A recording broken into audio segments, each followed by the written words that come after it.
تو جس طرح آپ نے آسانی کے ساتھ اور اتنی آپ نے یعنی اس میں جو باتیں کی ہیں جیسے آئیڈیالوجیکلی انورٹڈ، یہ کوئی معمولی چیزیں نہیں، اگر ہم ان پہ کہیں تو ان پہ بہت ایک لمبے مضامین لکھے جا سکتے ہیں اور جو ایک بالکل نئی بحث کا وہ دروازہ کھول سکتے ہیں. یہ بھائی یہ ان کے ساتھ شام منائی جا رہی ہے، اب ان کو ذرا خوش کریں تو. اچھا نہیں، میں تو خیر میں تو جو میں نے محسوس کیا میں اس کو بیان کر رہا تھا.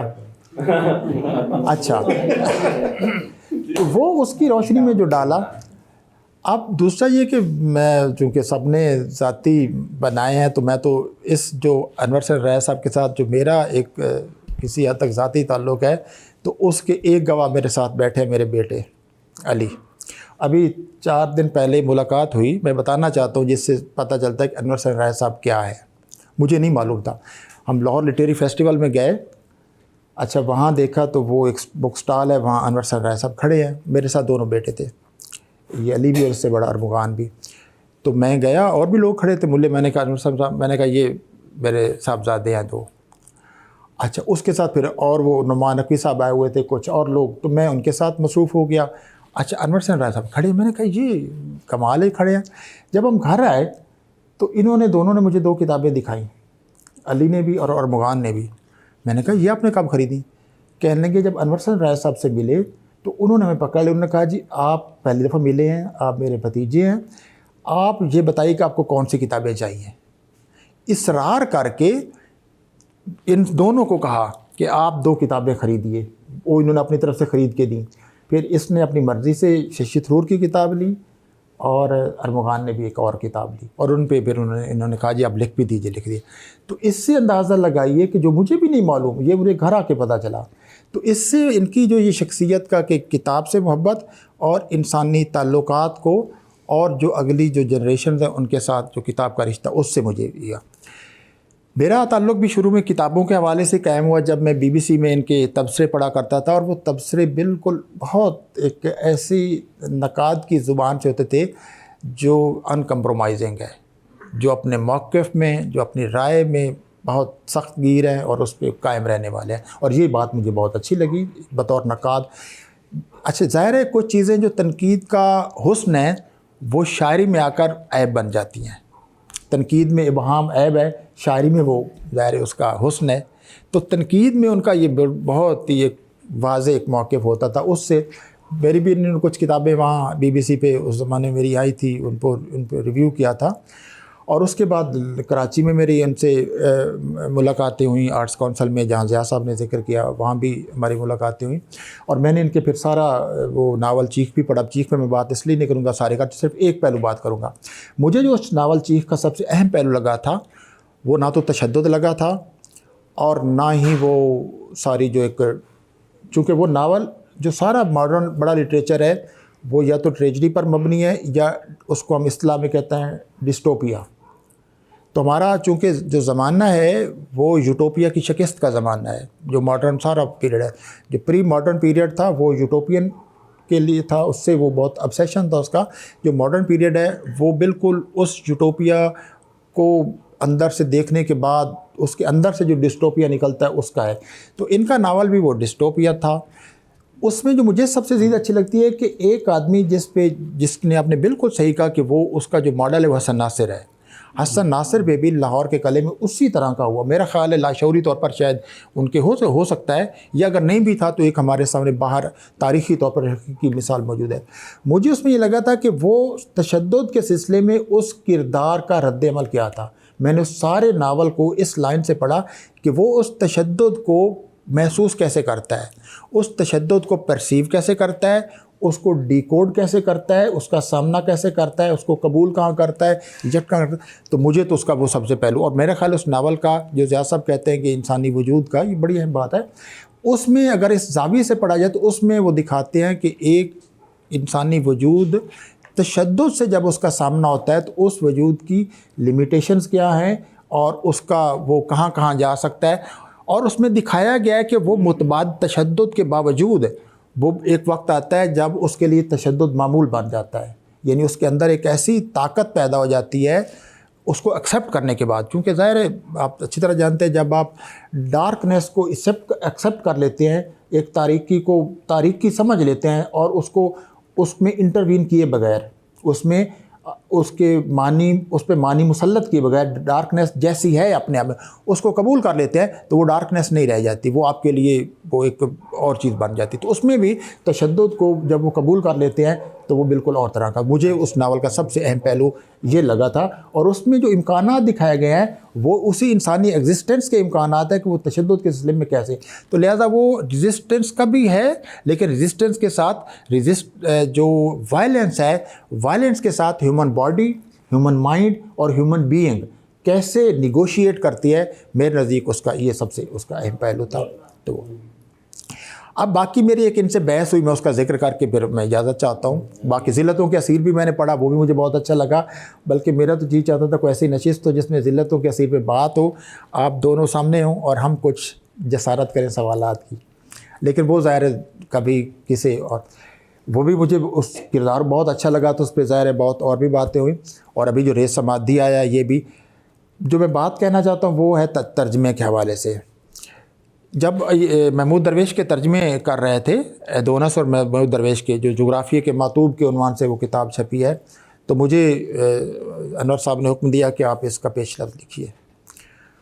اب مجھے جو برا بلا سمجھ آیا، خیر وہ میں نے بہت ڈیٹیل سے لکھا، وہ 20-25 صفحے کا پیش لفظ لکھا. اس پہ میرے ان ساتھ ڈسکشن میں کہنے لگے کہ آپ نے ان کو محمود درویش کی نظمیں نہیں سمجھنا. میں نے کہا تو کس کی سمجھے؟ انہوں نے کہا جی میری سمجھے. میں نے کہا آپ کی ٹھیک ہے، لیکن ان کی دلیل جو تھی نا وہ بہت ایک اہم ہے. ان کا موقف یہ تھا کہ جو ترجمہ ہے that is an impossible task, اور خاص طور پر شاعری میں ترجمہ ممکن ہی نہیں ہے. آپ جب ترجمہ کرتے ہیں، وہ کہتے ہیں اگر یہ ترجمے پڑھیں گے اور اس میں محمود درویش اپنی جو اصل اس کی آئی ہے وہ نہیں آئے گا، جو بھی آئے گا وہ تو انور سین رائے کا کیا ہوا آئے گا. لہٰذا وہ، اور وہ کہتے تھے کہ لہٰذا اس کو آپ مطلب اب بھی، بلکہ ریس سمادھی کے دیباچے میں کا آخری لائن آپ نے یہی لکھی ہے کہ یہ آپ اس کو اس کا پڑھیے، یا اس کو اگر میرا قبول نہیں ہے تو اس کا پڑھیے. لیکن اس میں بھی یہ ان کی رائے موجود ہے کہ جو ترجمہ جب کرتے ہیں تو وہ ترجمہ کرنے والے کا ہے، وہ اس سے بہت یہ ترجمہ اپنی اصل سے ہٹ جاتا ہے. اب ظاہر ہے اس پہ خیر اس پہ میں نے لمبی بحث کی ہے کہ جو ترجمے میں ایک سورس ٹیکسٹ ہے اور ترجمے کے بعد جو ٹارگیٹ ٹیکسٹ آتا ہے، اس کا جو آپس کا جو ریلیشن ہے وہ کیا ہوتا ہے، اور اس ریلیشن کو ظاہر مختلف مترجمین مختلف طرح سے ایکسپلور کرتے ہیں. کسی کے لیے وہ ہو جاتا ہے اور کسی کے لیے نہیں. تو بہرحال ان کے ترجمے کے سلسلے میں بڑے اسی طرح کے ایک محکم قسم کے خیالات ہیں، اور جن پہ وہ بالکل کوئی کمپرومائز نہیں کرتی، اور اس پہ کوئی واقعی جو آپ نے درست کہا، آپ دلائل بھی دے تو کہتے ہیں نہیں میرے پاس دلائل ہیں، وہ بالکل اس پہ وہ نہیں. آپ ان سے یعنی جو مکالمہ ہے وہ کرنا مشکل ہوتا ہے. وہ اپنی رائے ہو سکتا ہے انہوں نے اتنی غور و فکر کیا اتنا عرصہ رائے اس پہ وہ قائم رہتے ہیں. تو یہ ان سے ایک میری وہ لمبی چلتی رہی، وہ اس پہ بہرحال وہ قائم ہے. لیکن میں سمجھتا ہوں کہ ترجمہ لیکن وہ ترجمے جتنے محنت سے کیے گئے ہیں، اس میں کوئی شک نہیں کہ جو ترجمے انہوں نے کیے ہیں، خواہ وہ نثر کے کیے ہیں، شاعری کے کیے ہیں، وہ انہوں نے سخت محنت سے کیے ہیں، اور وہ ترجمے بہت معیاری ترجمے ہیں، وہ معمولی ترجمے نہیں ہیں. تو ان میں ظاہر ہے، اور خود شاعری بھی ان کی میں وہ پڑھتا رہا ہوں، اس میں خاص طور پر جو آصف فرخی صاحب کا دنیا ذات تھا، اس میں افسانے بھی لکھے ہیں، افسانے مطلب کم لکھے ہیں کی ہیں، اور افسانوں کے ترجمے بھی انہوں نے کیے. تو میرے لیے تو بہرحال یہ بہت خوشی کی بات تھی، اور کہ ان کے بارے میں کچھ بھی عرض کرنا. اب چونکہ وقت زیادہ ہو گیا، لہٰذا میں کیونکہ یہ بہت اچھا ہو گیا، یہ تقریباً لاکھ شکر ہے کہ اچھی ہو گئی.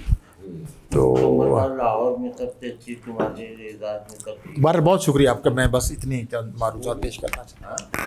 تو آج وہ جو انور سین رائے کے ساتھ ہم نے کچھ وقت گزارا، وہ امید ہے کہ ہم سب لوگوں کے لیے یادگار رہے گا. اور یہ بہت میرے لیے تو برسوں بعد کوئی ایسی ادبی تقریب ہوئی ہے یا جس میں دل لگا ہے. تو یہ ان کا بھی بہت شکریہ. یہ مطلب تکلیف میں ہیں، اور اس کے باوجود مطلب یہ کئی تقریبات بھگتا کر آئے، اور ظاہر ہے یہ محبت کی بات ہے. تو اب یہ ان کا تاثر بھی لے لیتے ہیں کہ یہ انہوں نے کیا محسوس کیا. ہم تو بہت مطمئن ہو گئے اب انہوں نے جو محسوس کیا وہ بتائیں. تفصیل سے بتائیں نا, آپ کا مختصر بات کرتے ہیں نا. ہاں ان سے بات ہوتی نہیں تو مختصر نہیں یہ بول تھوڑی. میں تو یہی کہوں گا کہ میری طرف سے سب لوگوں کے لیے شاید یہ کیونکہ بہت رسمی قسم کی تقریب نہیں تھی, اور لیکن غیر رسمی بھی غیر رسمی تو نہیں رہتی. اس میں ضرور ایسے باتیں آ جاتی ہیں جس میں ان کا اظہار کی گنجائش نہیں ہوتی, اور ہوتی بھی ہے تو اس انداز سے وہ بیان ہوتی ہیں کہ ان کی معنویت اپنے اصل تناظر سے کہیں دور اپنا مقام بناتی ہے.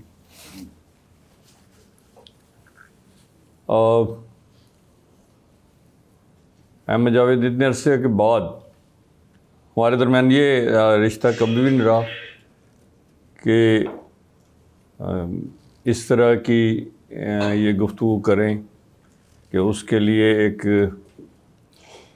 نظری محکمہ جو ہے وہ قائم کرنے کی کوشش کریں اور اس کو یہ شکل دیں. شکایتیں اب میرے ساتھ مسئلہ یہ ہے کہ سب سے زیادہ شکایتیں اگر مجھ سے کسی کو رہی ہیں تو احمد جاوید کو رہی ہیں. باقی لوگ تو کہتے بھی نہیں. یہ تو برملا اس وقت بھی کہہ لیتے تھے اور اب بھی کہہ سکتے ہیں, اور جبکہ میں اپنے تمام دوستوں کے لیے یہ بات درست ہے کہ میں ہر طرح کی بات سننے کے لیے ہر وقت تیار رہتا ہوں, اور میں کسی بھی بات کو غلط بات کے طور پر شاید اب نہیں سنتا. پہلے کبھی ہوگا, بہت سارا جو ہمارا لڑکپن کا دور تھا اور نوجوانی کا دور تھا اور زیادہ کم علمی کا دور تھا, اب نسبتاً کم علمی کا دور ہے, تو اس میں ضرور بہت جلدی بد ہضمی ہوتی تھی اور بہت جلدی وہ جو ہے چیزیں فیصلہ کن شکل اختیار کرتی تھیں, یا اس وقت پتہ ہی نہیں تھا, بس تصور قائم کر لیتے تھے, تو رد عمل بھی اسی لیے پیدا ہوتا تھا. اب کیونکہ تھوڑا بہت یہ پتہ چل گیا ہے کہ ہمیں جو کچھ بھی معلوم ہوتا ہے وہ انتہائی کم ہوتا ہے, تو اب کسی بھی بات کے بارے میں یا کسی بھی عمل کے بارے میں کم از کم میں تو سمجھتا ہوں کہ اسے ایک التوا میں رکھنا چاہیے, اسے وقت دینا چاہیے, اپنے آپ کو وقت دینا چاہیے. تو یہ ساری باتیں میرے لیے تو بالکل ایسی ہیں جیسے میں کسی اور کے بارے میں باتیں سن رہا تھا. میرا اپنے بارے میں اس طرح کوئی رائے نہیں ہے, مجھے کسی بڑائی کا دعویٰ نہیں ہے, اور جو پہلے کبھی رہا تھا وہ بھی اب سارا نشہ اترتا جا رہا ہے بتدریج. تو میرے خیال میں ٹھیک ہے. میں نے ابھی یہاں کئی اور تقریبوں میں کہا ہے کہ ایک دفعہ پھر آپ کے میرے خیال یونیورسٹی کی تقریب میں نے کہا کہ میں ان کی باتیں سنتا ہوں تو مجھے لگتا ہے کہ ایک دفعہ میں پھر پیدا ہوں, پھر درسگاہوں میں داخلہ لوں تو شاید میں اب بہتر طالب علم ثابت ہو سکوں, اور یہی میری خواہش ہے. جتنا اب تک معلوم ہے یہی لگتا ہے.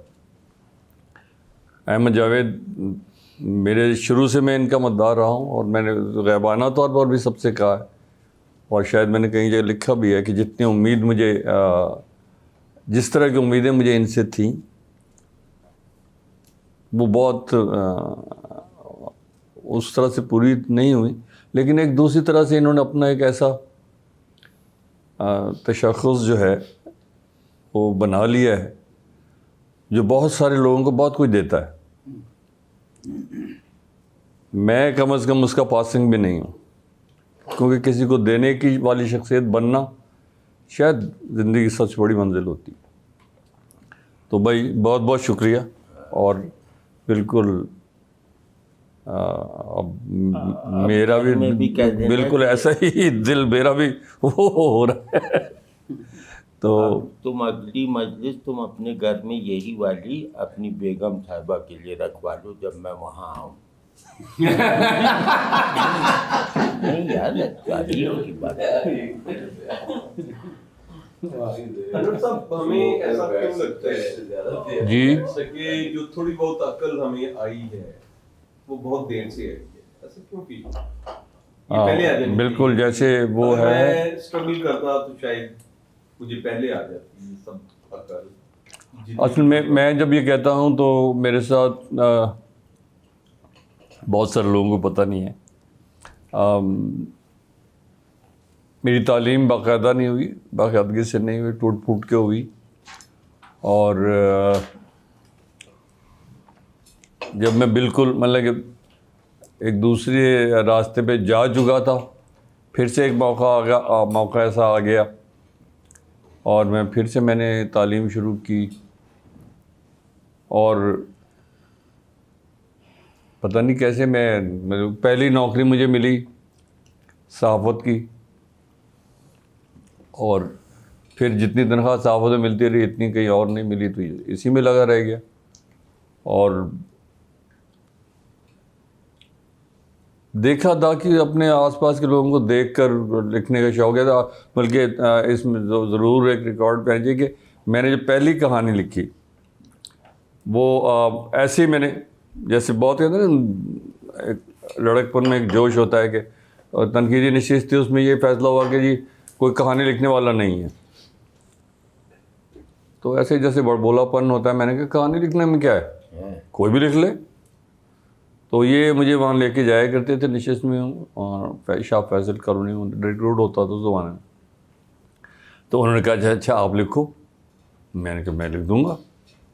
اور اس وقت تک میں نے کوئی کہانی نہیں لکھی تھی. تو میں نے بالکل آخری دن جو ہے ایک دن پہلے ان سے کہا کہ یار میں کہانی لکھ نہیں سکا, میں ایسا کرتا ہوں میں کہانی بولتا ہوں آپ لکھ دو. تو انہوں نے اس سے کچھ معاوضہ طے کیا, اور اس معاوضے پہ انہوں نے, ان کی ہینڈ رائٹنگ تو بہت اچھی تھی, اس میں نے ان لکھوائی کہانی وہ انہوں نے لکھی, اور وہ میں نے جا کے وہاں پڑھی. اور اس پہ جو رد عمل آیا وہ خاصا حوصلہ افزا تھا, کیونکہ سب نے کہا کہ یہ کہانی میری ہو ہی نہیں سکتی. بہت تعریف ہوئی تھی اور بہت زیادہ وہ جو ایک دم جیسے ایک اپلفٹ مل گیا تھا. تو اس سے پھر یہ ہوا. لیکن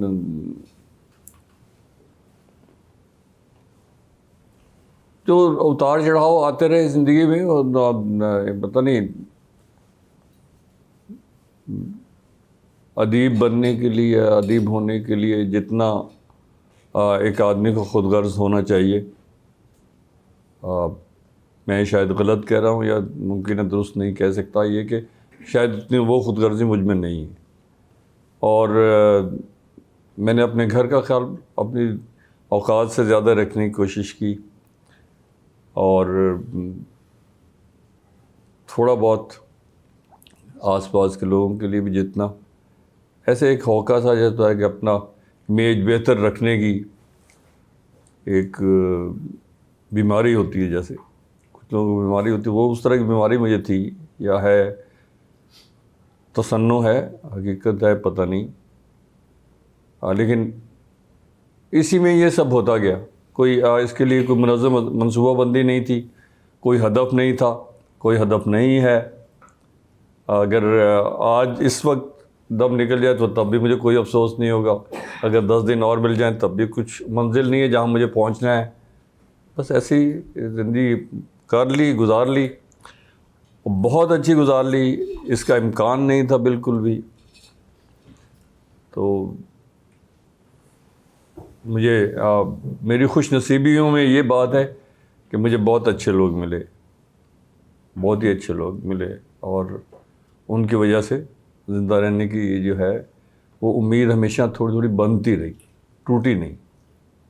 اس لیے میں آج آپ کے درمیان.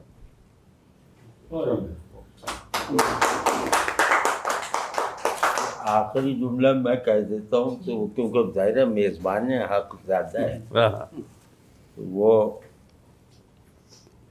انہوں نے کوئی ایسا کام نہیں چنا جہاں مد مقابل کا امکان بھی ہو. اور حتیٰ کہ عشق بھی انہوں نے ایسی جگہ کیا جہاں رقیبوں کا امکان ہی نہیں. یہ تو آپ نے انہوں نے کیا تھا، انہوں نے کیا. نہیں انہوں نے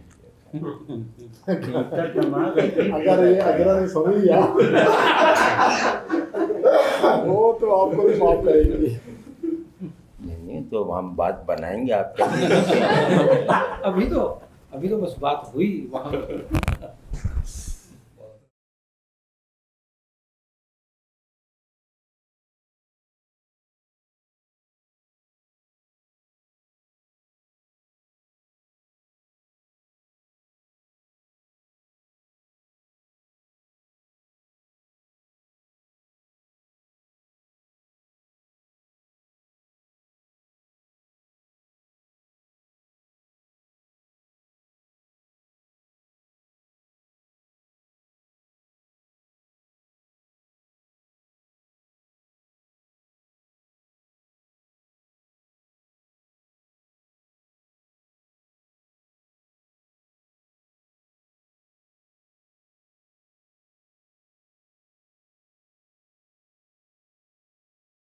کہ مصیبتیں اتنی بڑی کہ بس ان کا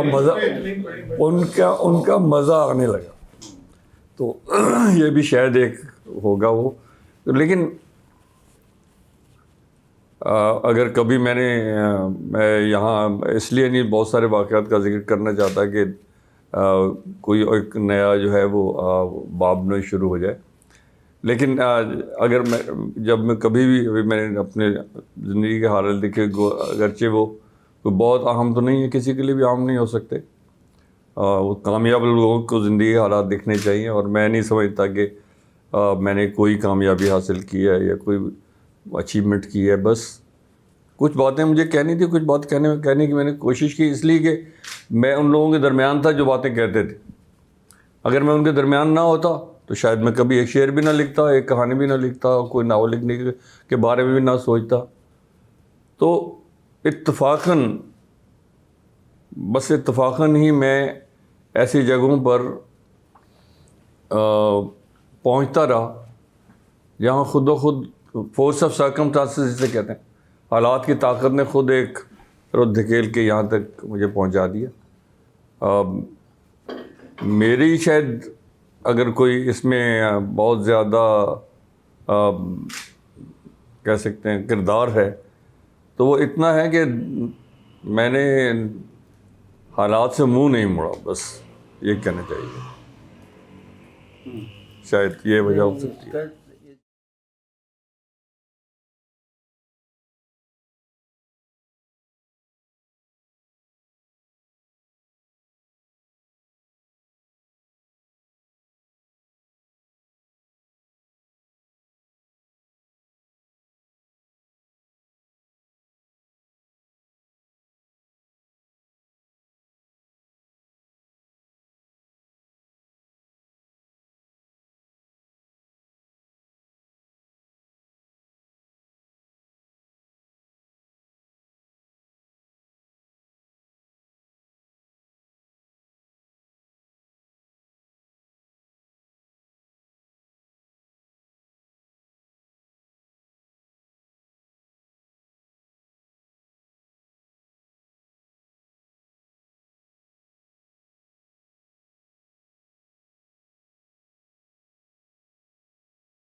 اب ظاہر ہے وہ منزلیں جو ہیں ختم ہو گئی ہیں، نہیں آپ نہیں، کچھ بلندیاں آ گئی ہیں، کچھ پستیاں زیادہ بڑھ گئی ہیں.